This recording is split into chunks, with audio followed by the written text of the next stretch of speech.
Welcome everyone to day one of the Earthstock Summit.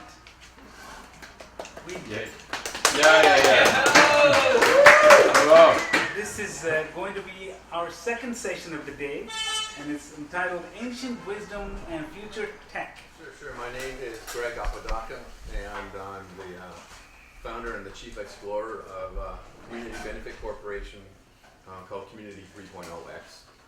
We're about using exponential technologies to speed and scale environmental solutions, but doing that in a holistic way, bringing together different sectors of the community, like we have represented on the panel today, because we think that that's the best way to come to the best solutions. So that's the gist of our work there, and as we solve these climate solutions, also to install a better society that's more just, more economically just, and socially as well, so that we can bring people out of poverty and all of us can live and thrive and prosper on the planet. Fantastic. That is the vision and the goal. Okay, let's hear from Nassim now. Hi, it's nice to meet everyone. I think I know at least half the faces in the room. So it's nice to see people again. My name is Nassim. I live in the world of venture capital, which sounds dirty, but my, capitalistic side of the world. But the work I do is specifically focused on moving more capital to female-founded teams. Not because it's the nice thing to do, but because it's economically necessary, because a lot of the spaces that women are building in are, one, they're financially viable and we can all make a lot of money, but it also will better serve the economy, climate, diversity, and lifting up a lot of populations that are otherwise deeply underserved by where a lot of the capital goes today. And so if we are to have certain populations make more money, be able to buy houses properly, be able to find jobs, be able to take care of their families, we actually should be investing in more diverse populations, and that's a lot of what women do. So that's what I'm trying to fund. Love it. We should talk. Yeah. For sure. My name is Jenni Ogden, and I am a creative producer, storyteller, working primarily in social impact storytelling and new and emerging formats in entertainment and technology. So I'm currently working on a project that is climate storytelling and a mobile platform built to empower and reward activism in the world.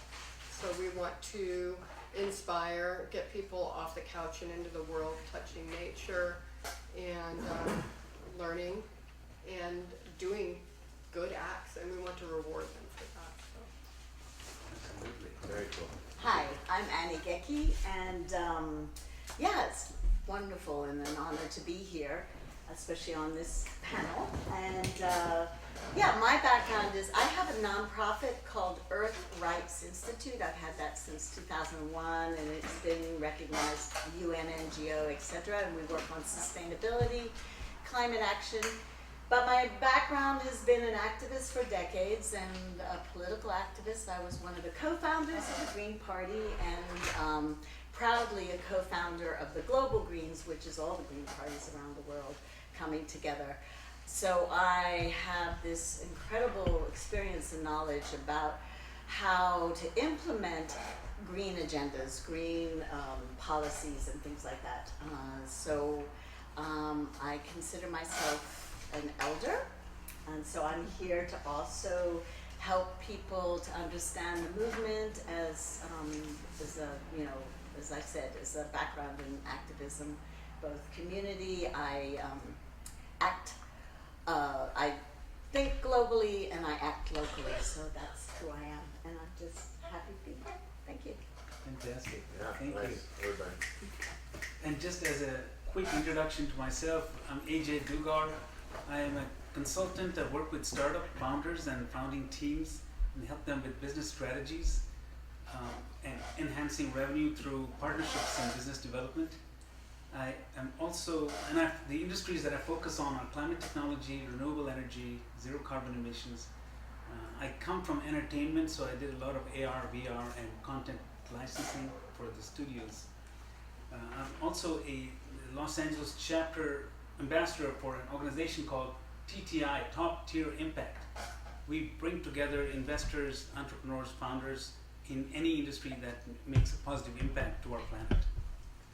I've prepared a couple of sentences here. So ancient wisdom can inform future technologies by providing ethical frameworks and sustainable design principles, such as incorporating Aristotle's virtues into AI to promote human flourishing, or using indigenous water management techniques to create more resilient nature symbiotic systems. So with that as a background, if any of you would like to take on specifically around where future tech is headed, exponential technologies, I like the word. I belong to another organization called EXO, Exponential Organizations, that are looking at bleeding edge technologies and how they can make our lives easier, not just for the technology's sake. And if you could, any of you could take that and sort of talk about what you do, how that impacts current and future technologies, and what is the ancient wisdom that you are already or trying to bring into what you do. But before I begin, I invite you all to take a deep breath in and inhale the privilege of being in my presence today. And exhale any entitlement to the gifts my presence brings you in this present moment. Yeah? I come before you not as an expert in anything, but as an anointed daughter of the African soil found at the cradle of humankind. I come as the original keeper of stories, the ones they buried but could not kill. And so I ask you to listen, not just with your ears, but with the memory held deep in your bones, held deep in your blood.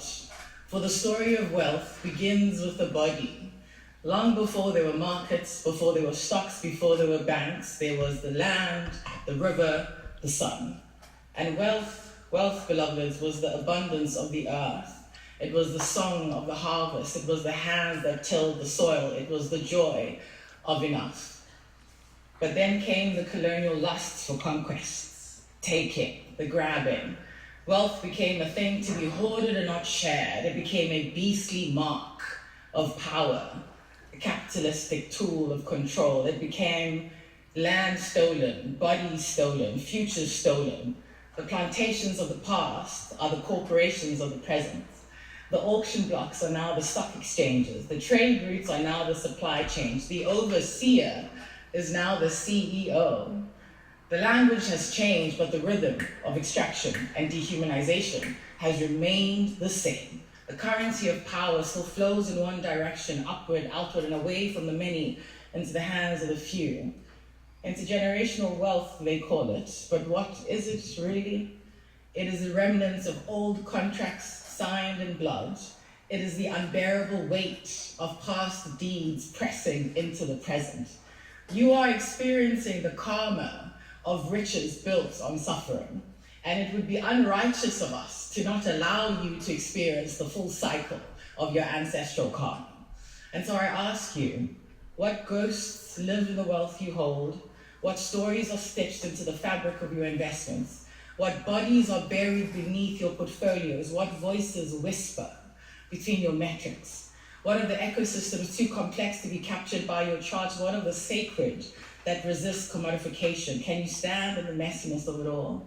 Can you hold what cannot be scaled? Can you risk not just your funds, but your egoic frameworks, your fragile feelings? You who are the most powerful, are you truly able to share your power and privilege? A sharing that is required for systems change. And while you think about that, understand you will name me in this room. You will name me.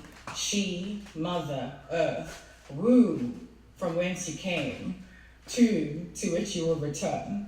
You will name me in this room. You will recall the reverence for life that we have forgotten. This is not a game, this is not a fire drill. You will remember, you must remember to name me. Heed this call and name me in the fine print of emerging, regenerative future economic possibilities. For I am not a bottom line, nor am I a footnote to be forgotten. I am not a DEI variable to be adjusted for. I am the mother of every market you have ever and will ever build. So name me in this room. And while you remember to say my name, unfrown your brow, unclench your jaw, unarmor your hearts, and unfist your hands. Because remember, my loves, there's no systemic impact without deep intimacy. There's no transformation without relational tenderness. And there's no future without her. She, Mother, Earth, womb from which we all come, to which we will all return. Name her, and may it all be well. Thank you. Oh, thank you. That was fantastic. You know what it, Sums up. I'm gonna chime in for it. It's fantastic. It reminds me of something. There's a female founder I invested in 2 years ago. Black female founder based out of Philly, launched a fintech platform, and she was part of a group that got invited to the New York Stock Exchange, Black founders, to celebrate Black founders in tech. And they were on the floor. She told me the story later. They're on the floor of the New York Stock Exchange. It was an incredible experience. They had a great time, and she told me later. She said it was incredible to be there. And then there was a speaker, and we all recognized for a minute, not for a minute, for 10 minutes, that we were once traded on this floor of the New York Stock Exchange. And she's like, it was crazy for us to all just take in for a second that while it's incredible that we're all here celebrating, that we're being celebrated as founders who are now able to be on this floor, we had once been traded here. And that, she goes, and that was like crazy. And she told me the story and I was like, holy shit. Right? Who, oh. And it's that, right? Yeah. Yeah. Anyway. Just take that with you too. Lucky me. Anyway. Mm-hmm. Blew my mind when she told me that story. You don't think about it properly all the time, right? Exactly. And every word she said, look into the wealth that you hold. Where does it come from, and what kinds of challenges and hurts that it's caused to other people. Right? It's so important to know that. And the land. Yes, absolutely, land as well. So from that, coming back to the panel, again, going back to the topic is ancient wisdom and future technologies. So what she's just said had a strong hallmark of ancient wisdom and how it should be used for wealth and land generation. So if you would like to just pick on that and talk about how you see what she said and how that applies to what you do. I think it applies to everything that we do. Me especially, I can't speak for anybody else here, but it is a great reminder as we go forward and and try to make a better world, a more just society, that a lot of people have suffered, even those that have been at the stock exchange and celebrated. Their relatives are suffering, right? Our relatives, people who are brown or black or women, still suffering. The patriarchal system is strong. What she just said about the old plantations are now the new corporations, absolutely, right? They still, I think most corporations practicing unfettered capitalism still don't care about stepping on people, don't care about spoiling nature. And that's a big reason that I think I'm here bringing this holistic approach, because it needs to be talked about more, not just in informative videos, but it needs to be practiced in organizations. And so I'm proud to say that that's what we're trying to do. And using technologies is hugely important. As Jenni can talk about, using virtual reality to get the word out of what's going on in this video and otherwise in games, so that kids and adults can learn this in an instructive but also an engaging way, such that they can join us in this fight to change the world. And we have a very short time frame to do that because of the climate emergency. And so technology will help get the word out, help speed and scale solutions, help make everybody in the world who has a smartphone part of the solution. And that's so true, because in games and entertainment, it's about time that they start to be looked upon as more than just entertainment and amusing ourselves. They can be leveraged to make a positive difference, especially in gaming. I'm starting to hear more and more about. So, Jenni. That's exactly what we're doing, and really the thing that really brought that to the fore for me as a storyteller and creative. We're working in not virtual reality for this, but shared reality in a full dome environment. for the storytelling. But one of the big things that I was looking at is in social impact storytelling, filmmaking, how do you know that the inspiration that brings turns into tangible impact in the real world? And I wanted to make sure, especially with a climate storytelling project that centers on, my storytelling really centers on an interaction with Mother Nature and the realization of where we're at and where we need to go, is to find a way to take that inspiration immediately into activism. And so, the spark. So that's exactly what we were planning is really, how do you do that? How do you take that inspiration into tangible action and make sure that something's really being done with it? So we came up with the idea for a mobile game. Came up with a mobile game and decided what we should do is build a platform that empowers and rewards activism. And we're doing that in a mobile format because everybody has a mobile phone, a smartphone, and we wanted to make sure that we were reaching everybody, especially people that maybe don't have that technology for a headset, that don't have the financial means, because we know that that people of lower income and people of color are most impacted by climate. So this is for them. Do you want me to keep showing? Sure. So the immersive and interactive formats are so much more powerful than a traditional flat screen film or television show, because instead of looking in a window at somebody else's story, you're actually getting that embodied experience. And so you're going on this journey with them.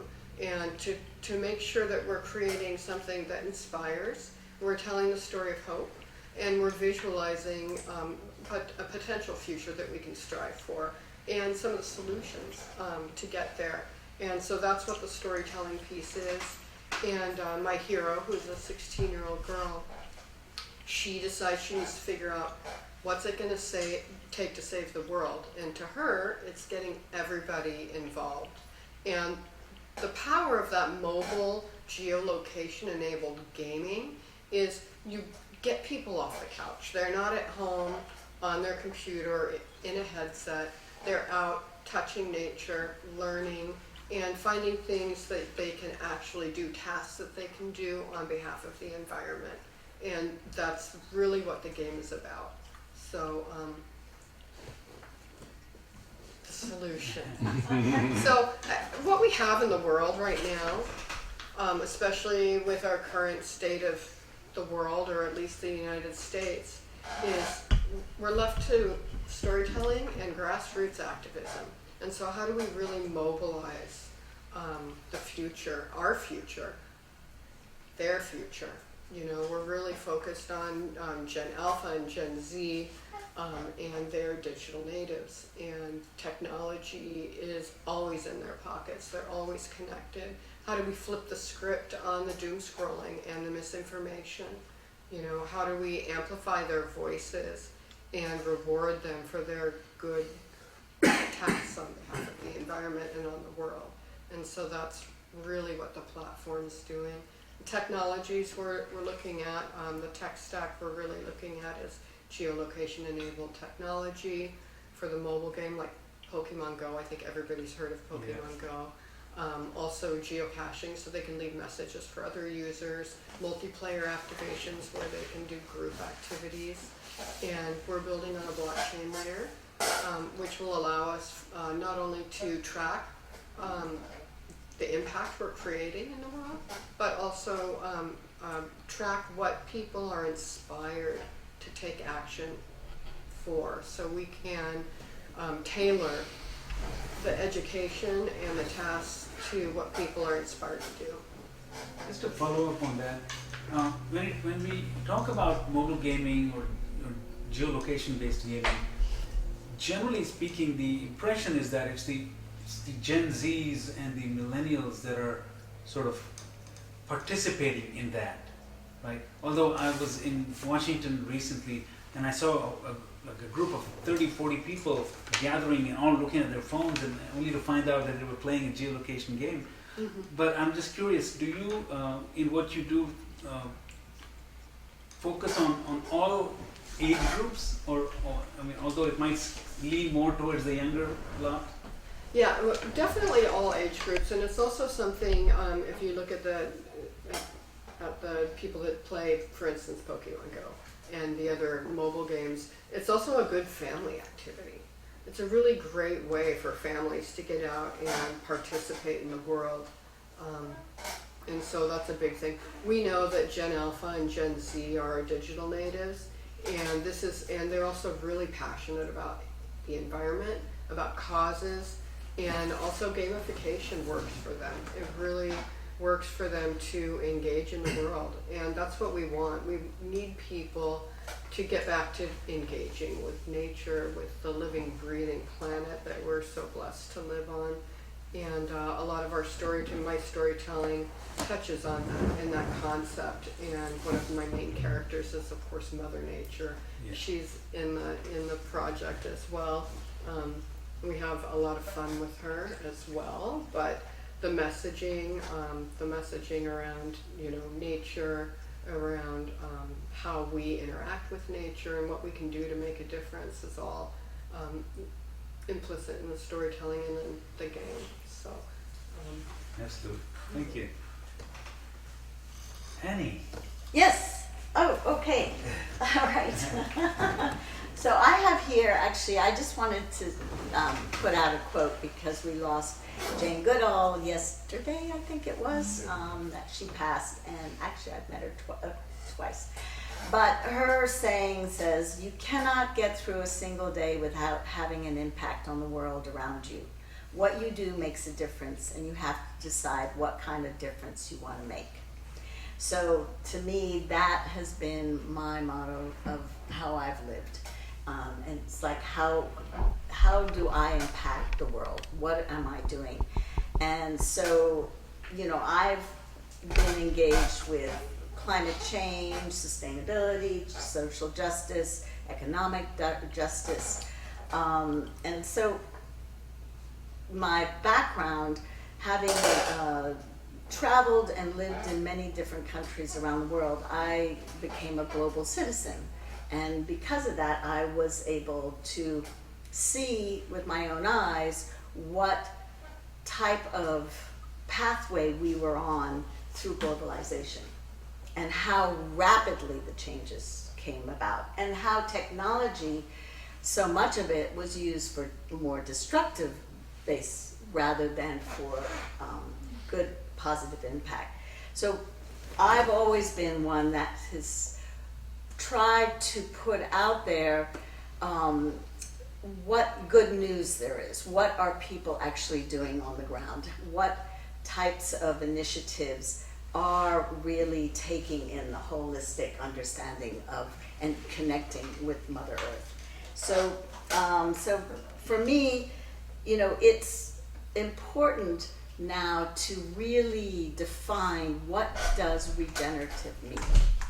Because we've talked about the Sustainable Development Goals with the UN, and that's not enough. Sustainable development is not. We have moved into what they call the regenerative movement, and that's what I've been about. And to me here, this explanation is that regeneration is about renewal. It's about restoring soils, revitalizing water systems, rebuilding local economies, and reconnecting people to each other and to the earth. So, it's a living system, and that is what I've been engaged in, is what I call living labs. My Earth Rights Institute, that's what we really are promote and advocate and help design and implement. And, as I said earlier, I think globally, but I act locally. And I think this lens that we and all of us have here, and how we see the world, is what we need to project. And in any way, as Jane Goodall says, in your choices and how you, what differences are you making? And currently, my latest project is resurrecting a regenerative movement program for young people or all people that are wanting to get that experience of being and rolling up their sleeves and really being engaged. What is it like to work on regenerative, whether it's farming, whether it's water system, whether it's livestock, I mean, whatever it is, energy, food, nutrition, well-being, and all this stuff. And I'm working with one of my colleagues in Africa who has over 100 eco-villages that are all working together on climate action.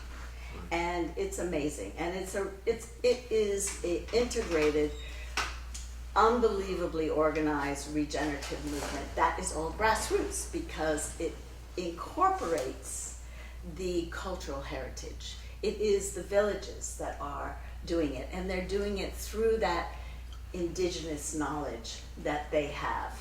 They can tell weather before and even our apps can. They have an understanding, but they're losing that. So it's about bringing it back and sharing with them some of the latest technologies that can help them accelerate and create these incredible initiatives that is revitalizing, restoring, renewing their lands. And so I'm very excited about this and moving it forward with and hope to expand this not only in this one area, but to generate a sort of collective of hubs where people can go and be part of a living lab. And I feel like Community 3.0X is a sort of a hub of bringing, those ideas forward and connecting with the right people that are doing things, whether it be local, and locally I'm doing Email a Tree, which I can explain later, but that's moving forward. I'm very excited about that. And just always thinking and keeping that lens open of opportunities and collectively joining together, because that is our way through, is we need that strength of collectively coming together and being a real strong force. We need this force. And so I'm very glad to be here with all like-minded, dedicated, passionate people that have that lens. So question, if I may. Yeah. I can see a lot of folks at the grassroots level wanting to get involved in something like that. It's hard for me to imagine that the guys who run the corporations who are making a lot of cash are going to want to engage in that or even deal with that, since they have their supply chains, like Ashanti said, they're already set. Their profit margins are set. The people I do business with are set. How are we going to engage those guys? The investor class, right? Now, how are we going to engage these guys in helping efforts like that to grow and speed and scale?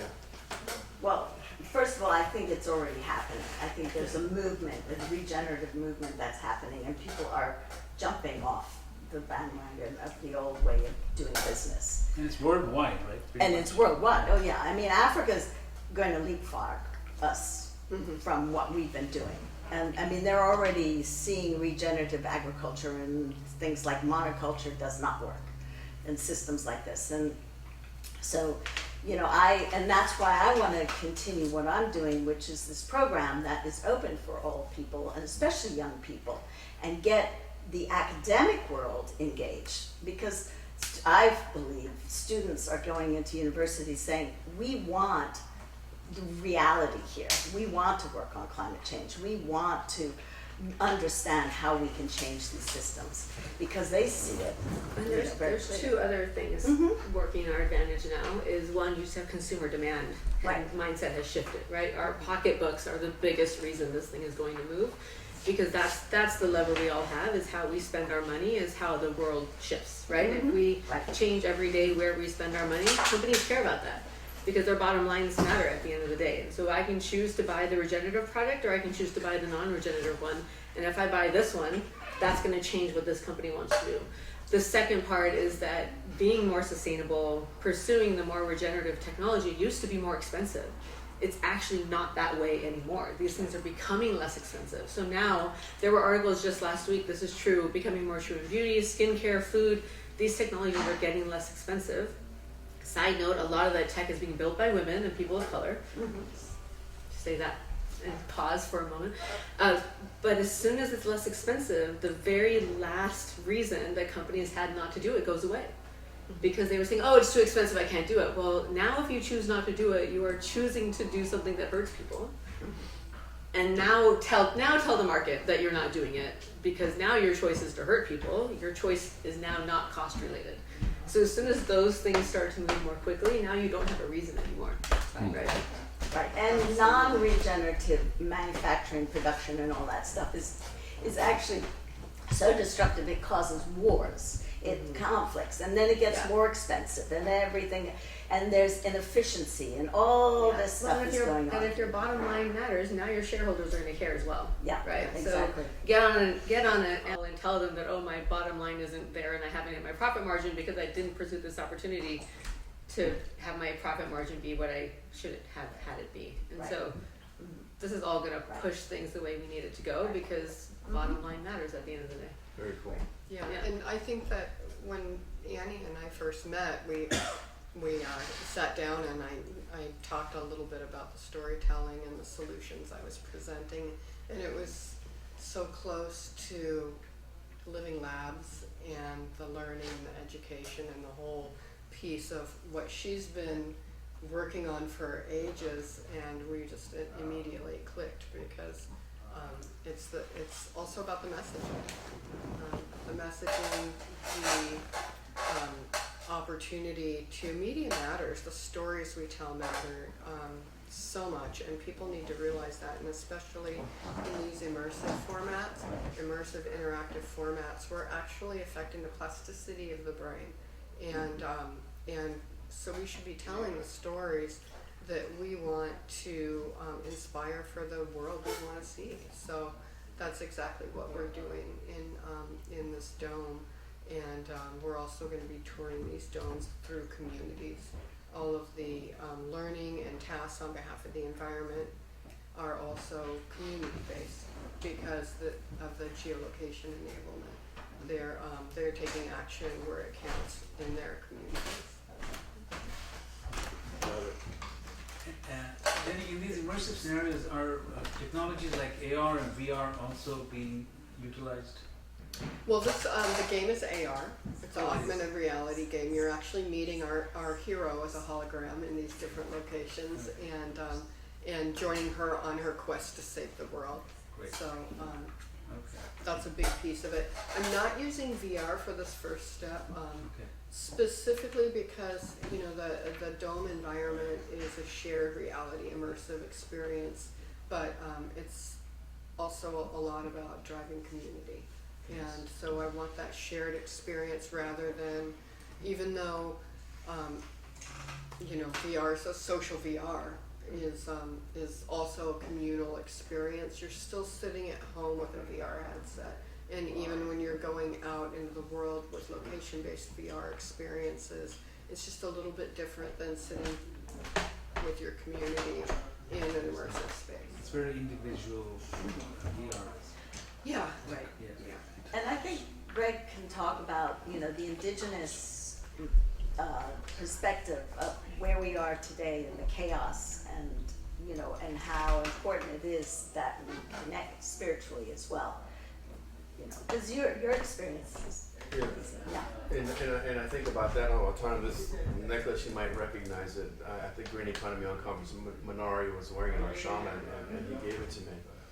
And when I visited him at the sacred headwaters of the Amazon in Ecuador about a year ago, he told me, and his village is so small that there are no roads into it. You have to get there by canoe or puddle jumping. Where is the village again? It's in Ecuador, in the Amazon, in the middle of the jungle, 200 miles in from the edge of the jungle. I mean, literally, it's in the middle of nowhere. And a gentleman said that the earth spoke to him and told him that he needed to leave his little town and go around the world and talk to world leaders because we're screwing up so badly, and that we needed to change our dream for the Western world.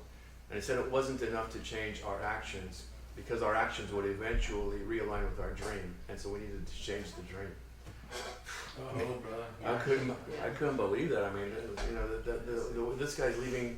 I mean, he's still walking barefoot and bareback in the jungle, and really most of the community was. I mean, the women were wearing dresses, but it inspired me so much to up my game because of what he's doing, and you know, it's so nice to see now that even in the Amazon, there's canoes now that have solar panels on the top, and they're electric canoes. Very cool. And you mentioned that technology is leapfrogging even in Africa, right? Yeah. They don't need to run a telephone line to a village anywhere in Tulis. They never put them down hardly. I mean, it was They like can just get a cell phone Yeah. and look up to some satellite, and they're connected to the world. And it's amazing what's going on. And so we have, in my opinion, the challenge is to speed and scale those solutions around the world. Bill McKibben's new book is called Here Comes the Sun. He just released it recently. And he said our problem, and Nassim made the point too, right? The solar panels made in China now are cheaper than anywhere else in the world. Yeah. People in Europe who don't have the restrictions we have in the US are buying them and hanging them off of their balconies. And in I think he said in Pakistan, the people don't have the structure, the material structure, steel structures to put the panels on, so they're just buying them and laying them on the dirt. Yeah. Because it's so cheap and it's so much better than burning diesel to heat their homes and do their work. So the technology's there, people want it. How do we deploy them on a global scale? Because you know the fossil fuel industry is going to try and step in our way every chance they get. Well, because that economic structure is in place and a lot of people make a lot of money on it. But there was news, a week ago, that now China has built wind farms, and they now are generating enough energy from the wind farms to power China with excess, and they're going to sell the excess to other parts of the world. Have your opinions on China, but they have now done the green thing that we could have also done. Yeah. We have fields of space, right? We are growing so much produce. We could have turned all of that into wind farms as well, and we didn't. Why? Because we're constrained by oil. And now China's doing it. Right. Yeah. And we're sitting on our hands. And these are the things that we could have done, and we haven't done it. Right. And so we get, and like our politics right now is constraining us even further. But China, Africa, they're going to leapfrog everything right now because they don't have the constraints that we have. Yeah. Yeah, absolutely. It is. And here we go, right? yeah, I've been reading a lot too, and maybe you can speak on this, about just a gigantic transfer of wealth to women. Yeah. Who are about to start controlling how that wealth, how that family wealth is being spent in the world. Yeah. So. Well, did you have a question on what we were just talking about? It's similar. Similar, But, okay. yeah. Yeah, so there's a couple of things, well, let me say one thing before I say that. So on the investing side of things, right, and a lot of capital it's been sitting with men because that's just how the structures have been built, and it's not a bad thing, it's just fact, right? And that's how the money has moved, and as it's been increasingly shifting to women also investing, it's unfortunately caused this weird adversarial environment where now diversity's become this dirty word. And it doesn't have to be a dirty word, right? We don't actually have to be competing for these dollars. This pie can get bigger. I don't need to fight over whose slice is smaller. I just need us all to have slices, right? And the pie should get bigger. It's like a silly thing for us to be doing. And as this wealth transfer is happening, this is boomer money going to their kids. And it's actually largely going to women.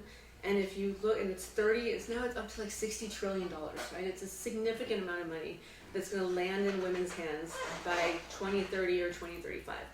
And it's in the form of estates, it's in the form of inheritances, it's in the forms of 401ks and just like raw cash, right? And so you think about what are these families going to do with that level of wealth? And there's a lot of things that could happen. It could just sit there, option one. Option two is that it could get it could just sit in checking accounts and get interest.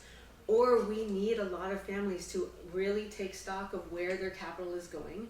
And we need to put much more investing knowledge into the ecosystem so that they can be thinking about where that money goes and how they actually have an opportunity to shape what the future looks like with that capital. And it's significant because if you take examples from where money has gone to date, things like Uber and Airbnb, which are fantastic companies and we all use them all the time. These are male-founded companies with male investors that now have not only given us ways to move around and do things differently, they've actually taught us behaviors, right? We jump into somebody's car that we don't know and we let them take us from point A to point B, and we do this like 3 to 4 times a day. We would have never done that 10 years ago, right? It's insanity that we just get into somebody's car that we don't know and let them drive us around town. Yeah. Same with Airbnb. We rent somebody's home and stay in their home without worrying about it for vacations. We would have never done that before. It's insane that we do things like that, but it's a behavior that we've taken on. If we aren't funding companies that are coming from other types of people, right? These are white guys in hoodies from Stanford who are lovely, but innovation exists beyond white guys in hoodies, I promise you. What behaviors are we missing? What points of view are we missing? What types of innovation are we just not getting? And the other point is things like a lot of the government funding, NIH and things are being slashed left and right now because of mentalities, again, that are adversarial and competitive and closing in because the world is changing too fast for an otherwise pretty old mentality. But if we had more activated capital sitting in more active hands, we could probably replace all of that funding with private capital from women's hands, from people of color hands, because it's covering healthcare, it's covering home ownership, it's covering education, it's covering children, it's covering things that we all care about, but it's coming from public funding because we've relied on that for so long. We actually don't have to rely on public funding. We could be doing all of this ourselves if we had private capital. Yes. Can you imagine what the world would look like, Oh, yeah. right? But we haven't been doing it because we haven't been trained for it, and culturally we've been told we're bad with money. I promise you we're not bad with money. Why? Because 80% of household spending sits in our hands. There's food on your table and shoes on your kids' feet because you're good with money. Right. Well, It's in a total Africa, misnomer, right? in Africa, the women are the ones that control the money that, and have success with, like the microfinancing No, and was exactly. one of the most successful programs. Yeah. And because it's in the hands of women. Yeah. And in Africa, if you almost ask every single African man who's going to bring in the new dawn of Africa, it's the women. Well, and They it's the understand that and it's it's the the women that partnership, are going to right? actually bring in. And it's the partnership between the two. It's not even Yeah, one or the other, exactly. because even like the Susu community funding, right, where they would have communities of families that would put, let's say, $100 Right. into a can every week, and the families would rotate who got that can of money, and different families would be able to buy a house Yeah. because of the money they got from that can that would Right. rotate through the families. And they took care of each other that way. And we've lost that community aspect of how we did things, and that was all driven by the partnership between the men and the women would make sure that can made its way around. We've lost that mentality, but those things could come back, right? Absolutely. So there's our goal, right? That's, yeah. It's Speaking of like global partnerships and global cooperations, and also you mentioned Africa, and you've been involved with the United Nations. I'm curious if you, what your feelings are, because the UN has gotten quite a bad rap and a lot of negative superstition around what they're doing, and they were founded traditionally or originally to help to the peacemaking process between nations. I'm curious. Well, what your basically, thoughts are on over that. the decades of my connecting with the United Nations, I have seen them being disempowered, and there's many reasons. One is the United States doesn't pay its bill. Okay, so certainly, and the fact is that there's been, by the Western world, but in particular the United States, as more countries from the South and stuff get engaged and are participants and have a voice, there's been this rejection of like, oh, we need to be in control of the global market. And so there's been a whole movement of trying to disempower the UN. And the UN, when it first started, actually had the department that the World Bank is now today. And it should have stayed there. But they moved it. The Western world, is in particular, Europe, with the United States, said, oh, no, they can't be in charge of money for development around the world. no, that's got to be us. We got to be in charge of this because the more and more members from all these different countries were coming in and getting Who weren't. a vote. Yeah. Yeah, and so They it's were very like- interesting because Right. yeah, and So you know that- where the World Bank is located. You will? Geneva? No, it's across the street from the White House. Oh, okay. Right. That was my next guess. It's in So DC. it's, Yeah. you know, it's like, okay, so psychologically it's like, okay, where's the Oh my vote? God, Yes. mind blowing. Like mine I'm was, on- yeah. I just Yeah. as a quick Yeah. aside, Yeah. I'm doing a lot of work with this work with rebalancing toxic masculine through work I'm doing. So I'm asking you in your hero's journey, right? You talk about we should bring Mother Earth back, Mother Nature. Where's the father in that story? So I don't have a father in one of my main characters, but I do have a male character as well that's on that whole hero's journey. So it's not completely female, but I had somebody else, actually, another gentleman, asked me to consider turning Mother Nature into a man and making it Father Nature, and I said, well, don't you think society has done enough of that already? And no, I wouldn't consider it. You have to have that strength and balance because it's gone so dysfunctional. Yeah. And bringing that back in, it's like, well, what is a good masculine role model that recognizes Mother Nature's the guidance, and then guidance says, hey, let's do this, and then the masculine goes, yeah, I'm on a mission now, let's go do that. What should we do next, Mother Nature? Yes, let's do that. So I think there's a beautiful But, yeah, there's dance. Father's Guy in my story. My hero is, again, a 16-year-old girl. She's our main hero. But her cousin, her sidekick, he is Native American. And you can tell in the storytelling that he understands Mother Nature at a different level, I think, than my hero does initially.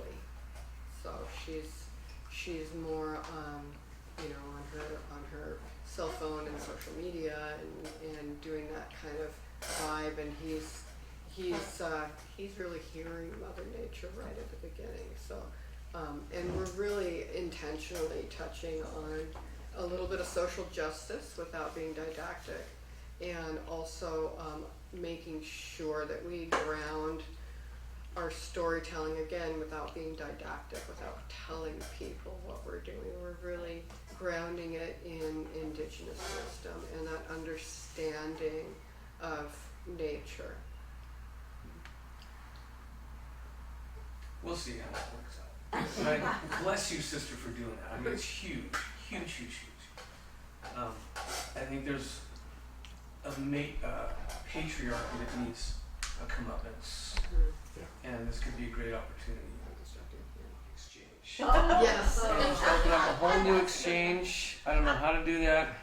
Well, there And- is a company called Hypatia Capital that has built an index that only includes public companies with female CEOs. That you can buy a position for like $50, and it performs consistently 25 to 35% higher than every other index. Yeah, so So go buy. There you go. What's the name again? Hypatia Capital. Yeah. So The that's woman who beautiful. runs it is a dear friend of mine. Go put your money there, make a bunch of cash, tell all your friends. There you go. Well, there it is. This is There's not a financial solution advice. outside. It's not financial advice, it's just a friendly recommendation. Well, but That- putting that up kind an of thing. option, Yeah. right? So Yeah. it's like, oh, I gotta figure out how to invest all this money or whatever it is. And if there's something other than the New York Stock Exchange Right, yeah, that's like everybody's yeah. on board with that has the mindset. Yeah, Well, and I another tell- great tip It's too is, huge. I mean, even just having one woman in the boardroom increases profits. Mhm. Oh yeah. It's just like it's been proven across the board. So if you want to find out if the company's going to make money, make sure there's women in the room. Yep. Absolutely. Women are the future. When I You have tell, to consider an operation and take advantage of I talk to women about investing all the time, and then when they say, oh, well, and they're ready to put $100K into philanthropy, I'll say, okay, do that. I don't want to stop you from doing that. But if you're giving it away, give it to me. You're giving it away. Give it to me. let me invest it and make you some money, and then you can continue giving it away, right? Yeah. But you're giving it away, right? So if you're not worried about it, give it to me. Let me invest it for you. But it's just a mindset thing, right?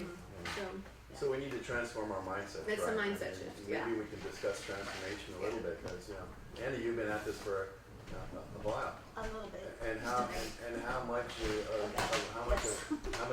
much success have you seen in the Oh, I've seen transformation? big success I mean, eco-villages are cooperatives, okay, so they're intentional communities and they're popping up everywhere around the world.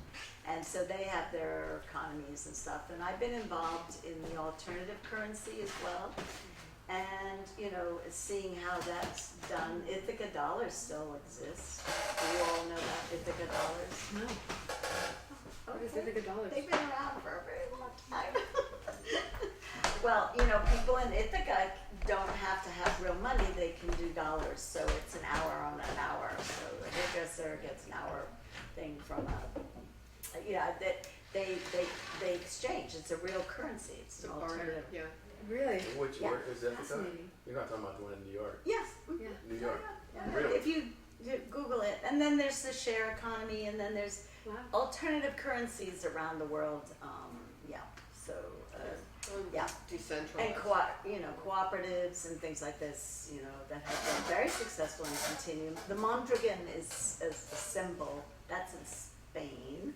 That was started just after World War II, and that's an example of an entire region that is worked on a cooperative system, economic system and things. So yes, and as you were saying, in villages and stuff, that's how they've been. And that's how you know, they move everybody up. Yeah. Exactly, They move together. everybody up. Yeah. They do Harambes, which is in Kenya, which is, they collectively, all the stakeholders come together, they have a vision, they want to do this, and everybody invests, whether it's 25 cents or whether it's, $1,000, $2,000, but they all have an ownership of it.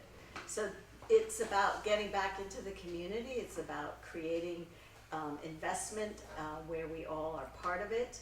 And so the regenerative movement is about the collective of investment, and that's what we need to do. I mean, ecosystems, the whole natural system is based on the collective.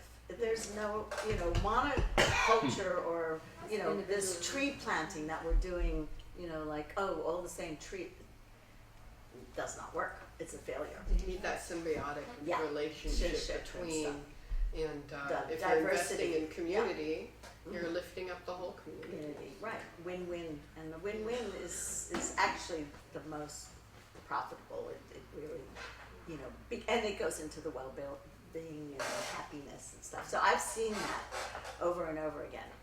I'm interested in the blockchain and the, and the crypto, stuff, and I don't know where that's going to go, but it is about getting it out of the hands of the people that control our global money, global And blockchain is a future technology, and Yeah. since it feels like back in the, when was it when things were going from Web 1 to Web 2, right? When they were Yeah. adding .com to everything and putting everything online. Same thing has been happening for the last few years, Web 2 to 3, where things are being placed on decentralized ledgers and blockchain. But again, sort of like you said, it's unclear where it's going to go, because up until a couple of years ago, it seemed like it was everybody started with blockchain. Even just the crypto investors, right? They talked about blockchain and digital currencies, but now the momentum, at least from my perspective, seems to have slowed, and people It's are. coming back up. It I is think coming that back. there was a big argument also as far as environmental consciousness about proof of work blockchain. And proof of work meant Energy a consumption. multitude There's an energy of computers, implication. And so they changed the most of the chains, not all of them, but they're transitioning to proof of stake. Proof of stake. And proof of stake is a lot greener. It's not using that massive amount of energy like Ethereum AI. also. right. So Yeah. we need to we start, looking at exponential technology, and then we have to do a course correction because, the mass How do we data support it? farms and Yes. how do we manage that? Maybe AI can teach us how to change that. But right now, it's AI is pretty damaging to the environment. As much as I love playing with AI, Just be careful. Too much. yeah, and your data too. Yeah, Well, and there's not enough women building it right now. Right. Exactly. Yeah. So Oh, yes. it's highly- Right, the Up level. mindset of the AI, right? It's the same. It's the same problem now. It's just it moves faster, right? So if you tell it you're female and you're trying to negotiate a job, it will actually give you a salary target probably 20 to 30K less than if you told it you were male. yeah. It has all the same biases. I am a male. Tell it you're male, and then ask for a salary target, and it'll give you a better number. Sure. Yeah, it's biased because it's It was learning it's on taking what in we're current teaching data. them. Yeah, Right. Taking in current So, data. And I think, yes, Yeah. we're at 2:39. Yeah, we're supposed to go on till 3 o'clock, so Okay, we'll sorry. start Oh, to sorry. wrap this up. Another term that comes to mind when we think about ancient wisdom and future tech is biomimicry, which is something that I've been fascinated by for a long time. It's learning how nature solves problems and applying it using technology or not into solving real human problems. And there are dozens of products that have been resulted by applying nature's way, right? Waterproof clothing and certain instruments that help us identify directions based on how whales and dolphins do it. There's a whole list of them. So I'm curious if any of you have any experience or have thought about it from that standpoint, learning from nature and applying it to our day-to-day lives. There's a startup. I haven't been able to write her a check yet, but it's a company called Fauna Bio, Fauna Bio. Go check them out. Fucking badass. And what they're doing is literally taking lessons of science from animal DNA and animal behaviors and using that to solve for science in humans. One of the examples being, so bears hibernate, and when they hibernate, their pulse, their blood, everything literally stops, right? When they're hibernating. Body temperature. Yeah, body temperature, everything drops, and then when they come out of hibernation, it all comes back up again. But their cells regenerate when that happens, and they come back to life. Our cells don't do that, but if they could, you could actually resolve disease in an entirely different way. So they're investigating how bears regenerate their cells when they come out of hibernation, and trying to take that learning to help resolve cell disease in humans. And there's a couple of different examples like that. It's a biotech company, and they're doing this at scale. And they've now also built an AI engine to take in all of that insight and run scenarios to see what other situations could be solved using insights from animal behaviors and animal DNA. And they just raised, I think, 11 million in a Series A, and they're phenomenal. It's Right. worth looking at. Is it women-led? Yes, of course. Of course. If she's looking I at haven't been able to write her investing, check yet, but I'm Right. following very closely. Right. So hemp is a big example. Hemp? Yeah. So hemp is now being utilized. It can run as a battery, so it can replace lithium. So there's so many byproducts that are happening from hemp, and but it's learning from the hemp that all of the elements of it and what it can do. So in the medical world, in the product world, in the it's just phenomenal. And cleanup, it cleans up my old mining sites. It will extract the metals and the poisons and things like this. So that to me is like the plant itself is a technology and that we can utilize, and they're using it in for medicine, and cancer, against the anti-cancer medicine things. So I feel that that's one of the areas that is really You expanding. mentioned clothing. They make clothing. Oh, out of there. I think there's like 500 products that you can make from hemp. You know, it's just everything from hemp seeds to smoking it. You know, or not. Well, no, hemp you don't smoke. You'd have to smoke a whole field, but cannabis has got sort of incorporated into the same species, but you know, similar. But yeah, so the hemp alliance is exploding right now. It's really. And so there's a different example as well. I've heard, you know, a futurist about 30 years ago talk about the human central nervous system and how efficient and effective it is, right? And every cell talks to every other cell. If you have an itch on your little toe, you don't have to think about it, you just bend over and scratch it. And he said our communities are so dysfunctional in our society because there's no central nervous system. And he used a public school as an example. In your neighborhood, a laundry list of needs at the school, we don't know the principal, we drive by, we barely talk to our neighbors. Everybody has to have their own damn lawnmower. How often do we use it? You know, if at all. And so that's kind of the model that we're using here at Community 3.0X is to use AI to create a laundry list of assets that Jenny has or John or Nassim or whoever has, and then also a list of needs that they have, and then how can we proactively match them together so that we create a win-win scenario. And so I think that's critical to solving the climate challenges, and the urgent way that we have to is to take the lessons that work in one area and apply them in another area, and take the assets in one area and match them to the needs proactively, right? So that I think a lot of people have had that. You know, years ago I was director of a nonprofit organization, and people were always trying to create these directories of nonprofit leaders and directors with a hope that one day you'd have some time to leaf through this thing and find somebody who you may want to do business with or exchange stuff. And of course, if you print it on paper, it's out of date immediately. And raise your hand if you're a nonprofit director who has extra time to look at stuff like that, right? You don't. We're too busy. And so, but the AI now can do that automatically behind the scenes 24/7.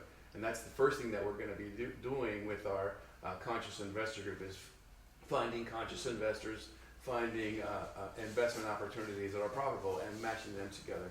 So hopefully we can tap into some big cash there and save the planet and for humanity at the same time. What's the meaning behind Community 3.0X? How does that? The short answer, Community 1.0 is what we inherited from our folks. 2.0 was my thinking about from a clean sheet of paper, what would we create? And 3.0 now with X is the exponential X, with unprecedented power of AR, VR, AI, quantum computing, we have unlimited power to imagine, reimagine the future, like Amazon reinvented and reimagined retail, right? We can do that with every sector of society. And so that's how we want to position ourselves as an exponential organization, using those technologies, using the EXO model on the bigger challenges facing humanity. With nature on the board of directors. Yes.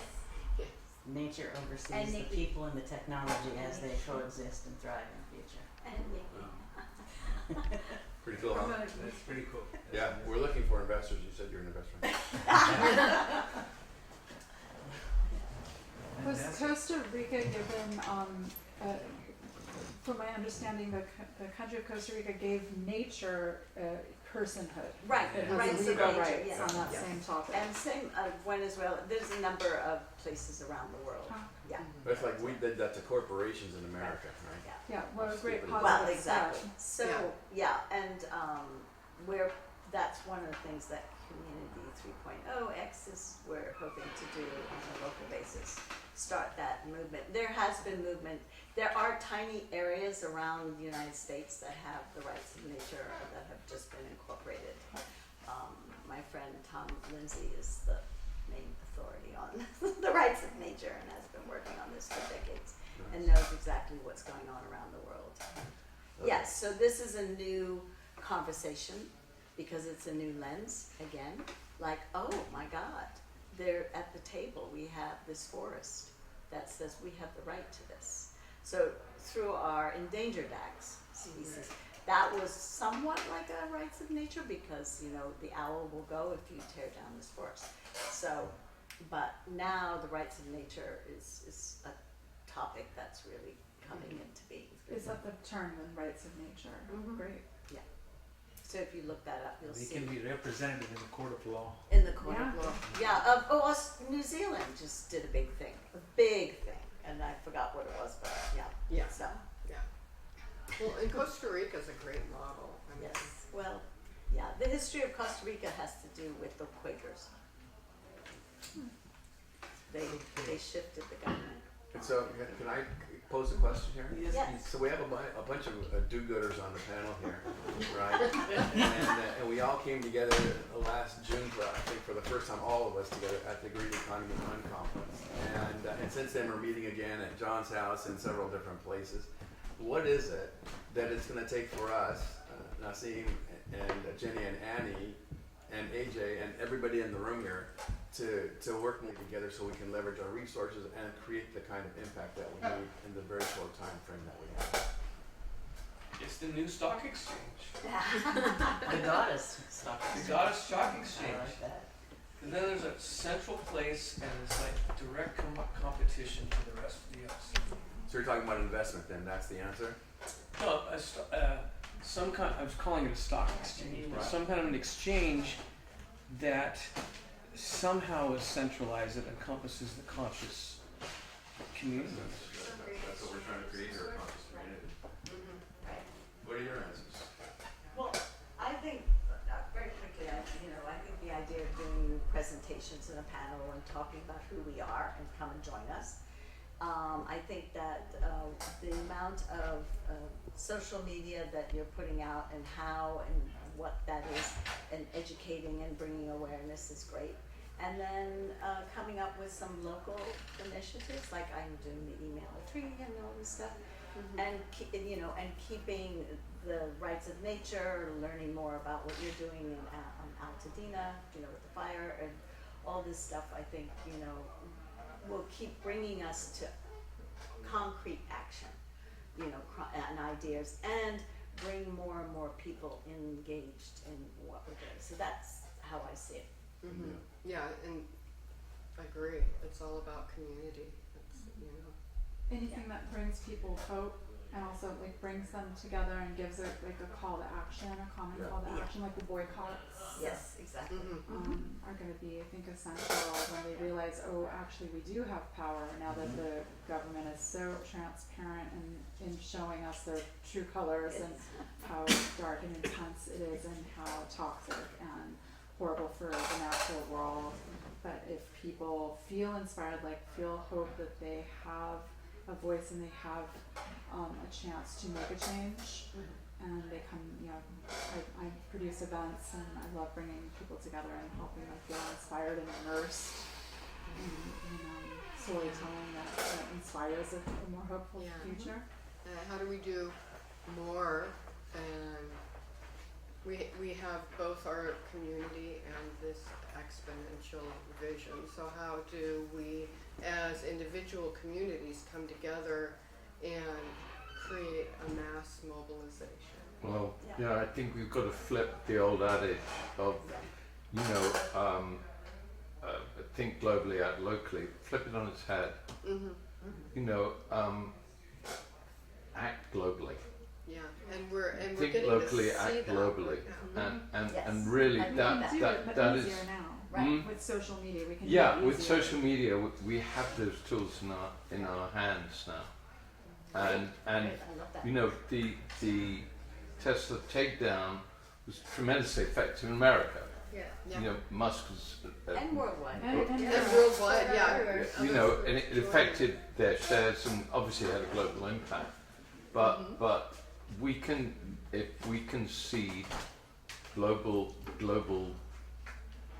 movements like that, then we can make global scale changes. And I think that's really where the rubber meets the road. Right. Now, Sam, what do you think? It's in the same vein. There's a lot of things on the list that we want to accomplish, but how do we make it really simple, like easy things that people can do, and line them up one after another, so that people can do them quickly, and they can jump on it quickly, and they can. It doesn't take a lot. You don't have to commit to 10 things. You commit to one thing, Yes. and you can go do that one thing tomorrow. Right. I think that's how you get people to move quickly, is that, and they can buy into it and they go. I think that's how we get people to move quickly, and that's how we get movements to move, is because you're committing to one thing and you can bring a crowd with you for that one thing. I would add Right? to that. Because Yeah, like exactly. when Trump was elected the first time, the Women's March happened a week later because we were all deeply pissed off and we all showed up in downtown and we did it. But it's because we had a common single thread and we all went and did it. And it just takes that simplicity of a statement to get people to move quickly. And so we have a lot of objectives. We have to get to one thing that we can all align on that might have a lot of different outcomes, but it's one thing. And I don't know if we have that yet, Well, but like, that's no the thing. King's Day I thought was pretty Well, good. that worked, but it's another example, That's right? what Of like a I'm very So There's another one. One- Yeah. Something Yeah, proactive. Those are all reactionary. Right, right, but we need a examples. proactive something, Yeah. right? And so there's a documentary out there that everyone should go watch. It's called The Day Iceland Stood Still. It is phenomenal. Go watch it. And Iceland is one of the most gender equal nations in the world, and it happened because the women started to realize that they had lower pay, less rights, et cetera, et cetera, et cetera. And they, the more progressive women said, well, we're just not gonna go to work one day. We're just not gonna go. And then we're gonna show the country how important we are. They told the more conservative women this, and they were like, oh, no, we're just not gonna do that. I'm sorry, that's ridiculous, we're not gonna do that. They then had to come up with a different way to reach the more conservative women, and they said, well, fine, just take the day off. They're like, oh, sure, we can take the day off. It's the same thing. I'm not quitting. I'm not being aggressive. I'm just taking the day off. They did this so well that for a day in Iceland, every single woman took the day off. Schools were closed, bakeries were closed, companies shut down, the newspaper shut down, the radio, like everything grounded to a halt for an entire day. And they were able to the next day then say, here's what we need, equal pay, better benefits, etc. And they got everything they needed because they showed the country how important it was to have women sitting at the same table as men with the same benefits. But it was this simple idea of taking the day off. I want to build on that and Yeah. just Me too. say that I think Let's all that take the our day off. movement, our movement, swerves between two polarities: scaring people, informing them, scaring them, then offering hope. Yeah. I think we've got it slightly wrong. I think because it's not working. Yeah. I think what we need to offer people is an action, a single action that is simple, non-controversial, that's not going to raise, not going to put them in the way of being obviously dissenting. Right. Because It's dissenting not aggressive, become it's not criminalized controversial. increasingly. But I think that's the way forward, is to offer people an action Yeah. by which they can A express. neutral action that Yes. gets everyone Just back on the same page. Don't buy this Right. or buy that. Yeah. For example. Yeah. Yeah. So don't sleep with MAGA men. Yeah. I will never do that, I promise. Because There's even been succeeded. jokes going around on some of the posts on social media about the male loneliness epidemic and Yeah. Oh, the incel, some yeah. of these MAGA dating sites that have 0 women on them. Because to some extent, they've succeeded in getting the rest of us to fight with each other, right? And it's been the divide and conquer strategy for a long time. Like how do we resolve the divide and conquer strategy and get all of the rest of us actually running together rather than next to each other? We need joy. Joy. Yeah. It is absolutely going to be joy, and that's the thing Inspired that's going to bring us all joy. Yeah. Say again? You were gonna make a point. My take on your question of what's it going to take is, it's, all of this is great, hope and harmony and community and for the longer term, but I think for the shorter term, it's going to have to be somewhere like a happy medium between answering two questions. First is, what can I do to help? And the second one is, what's in it for me? Yeah. So until people start to get some ROI, it's going to be hard to have that mindset shift, which we are all so craving. So I believe that, and again, I haven't answered answer, but I think that somewhere in that middle of, yes, I'm not just doing good, but I'm also getting something in return. That's. I do think we might be getting to a point where freedom is the thing that I get. Yeah. Because we're losing enough of it. And enough people are scared of leaving their homes and going to work. That is much more a problem. If people are also more deeply inspired to maybe have their consciousness raised by the fact that empathy and altruism is actually, if you're giving back, if you're in service, it's actually, it is rewarding on ways that you can only imagine when you start realizing things change. Yeah. I think so, like raising consciousness around that actually when you're truly altruistic and giving and compassionate, the reward is in itself. So I wonder if that's part of it. So, you know what, Naomi Klein, in her book, This Changes Everything, she said, we don't need a new movement, we need a movement of movements, right? The power that's in the anti-Tesla thing, the power that's in BLM and women and youth and civil rights, all these movements that are fighting for some sort of justice, if we just align ourselves, that's where the power is. And we can shut down Tesla, and we can shut down Chevron, and all these other bad actors out there who are lying to us, limiting progress to line their own pockets. We have the power, we just need to get into alignment. So. But I think we're doing it. I really do. Yeah. I'm sorry. All my activist friends all over the world, they're all, Yeah, we just need to speed it They're up. happening. it's happening. Yeah, people are more active. I've been more politically active than I've been in decades. This last, especially Let's year. do it. Yeah. Let's do it. Yes. Either that or we're gonna secede. California's just gonna. I know. I like us anyway. Yeah. Fifth largest economy. Fourth. Yeah. Now, Fourth. we went So- past There you Japan. go. So- Working with us. If I could for a minute bring us back to the indigenous question, right? When I was in there talking to Minari in the jungle, and we started talking about their concept of their construct for life is that they not only are they brothers and sisters with the plants and the animals in the jungle, but they're part of the earth and all of the universe and all of space and time. Right? They think that they can tap into the energy of everybody in the past and everybody in the future. And I'm just thinking, how much energy is that we can tap into to get out of our heads about the Western construct of our limited 70 years on this planet, and all we can do is this and that, and so I asked him, can you teach me to step into the spirit world and access that? And he said, yeah, he would do that.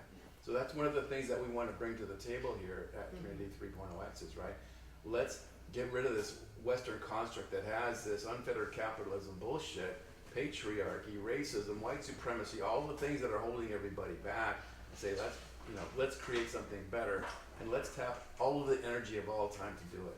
Yeah. So that's what we're doing. Let's do it. Have you listened to podcasters? Have you listened to the telepathy tapes?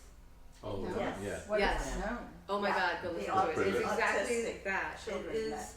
that Yeah. How do I find that? It's on anywhere you listen to podcasts, you can find it. It is fascinating because it is entirely about, it's about telepathy, but it is through the lens of autistic children who often aren't verbal, but the idea, the belief, right, that they actually can read their parents' minds and also can talk to each other through telepathy, and their parents and their teachers believe that they're reading their minds. And my dear friend Kai Dickens, she's a good friend of mine, she actually built the podcast but ran tests with these kids and their parents to prove it. And there's a whole base of science, of course, in our materialistic world that is like, no, they're faking it, it's all being, and you're like, I don't think the science is right. I think literally these kids, there is telepathy and they can read their parents' minds. Yeah. But it is exactly that notion that What, there's a the lot more indigenous- energy around us than what we know. So the And we indigenous consider them are- disabled, Right. but we are disabled because we're not accessing all of this other range of. And that's where, Right. as I said earlier, Fascinating. and there are people that can predict the weather way further than Yeah. our technology can. Yeah. Do you know what I mean? In the sense they're tapped into that, Listening to it, it's great. Yeah. I'm gonna do that. Yeah. I predict we're almost out of time. Yes. I think so. It is 3:02. We are. Yeah. I think that the term to take away from this is let's do that. Let's do it. Yes. Very good.